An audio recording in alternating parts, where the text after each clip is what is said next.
国际特赦组织昨日发表了来自被关押在东突厥斯坦集中营的48名维吾尔族和哈萨克族亲人令人心碎的新证词，并再次强烈呼吁联合国人权事务高级专员采取行动。即将卸任的高级专员巴奇莱特尚未发布期待已久的关于中共在东突厥斯坦严重侵犯人权行为的报告，并且未能承认中共当局在该地区侵犯人权的严重性。令人深感失望的是，由于这一延误，联合国人权理事会的历一届会议将在本周结束，而未能讨论联合国关于在东突厥斯坦的调查结果。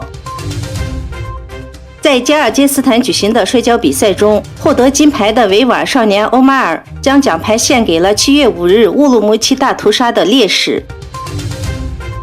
中国房地产市场低迷，继河南房企推出大蒜换房、小麦换房活动后，二线城市南京一楼盘又推出西瓜换房最低抵10万元活动，引发网友热议。近期为挽救中国经济，国务院推出稳经济大盘相关系列措施，其中救房市就被列为工作重点。中国多地为促进民众买房，可谓花招百出，但目前整个房地产业已陷入衰退状态，前景仍然惨淡。哈萨克斯坦政府总理6日就里海管道联盟工作暂停问题召开了紧急会议，讨论了限制石油出口的后果，以及与降低国家预算成本相关的措施。根据会议结果，政府总理下达了一系列工作指示。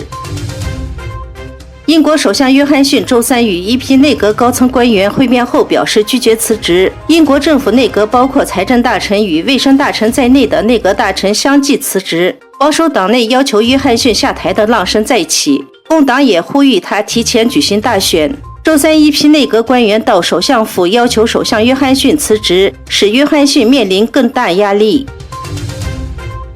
7月1日，卡拉卡尔帕克斯坦共和国因乌兹别克斯坦拟通过宪法修正案而发生了非法示威游行。根据乌兹别克斯坦内务部消息，公共秩序现已恢复正常。第二天，该地区政府宣布拘留了一区试图夺取权力机构的骚乱组织者。在东突厥斯坦研究基金会和维吾尔学院基金会的组织下，7月5日在安卡拉举行了乌鲁木齐75大屠杀新闻发布会。根据世界维吾尔代表大会提供的信息，在7月5日乌鲁木齐大屠杀13年之际，由7月2日至5日，包括美国华盛顿、纽约、荷兰和德国在内的30多个城市举行了反华示威。示威者纪念乌鲁木齐大屠杀中受害的无辜维吾尔人，并谴责中共在东突厥斯坦的占领和暴行，同时呼吁中共结束在东突厥斯坦进行的种族灭绝。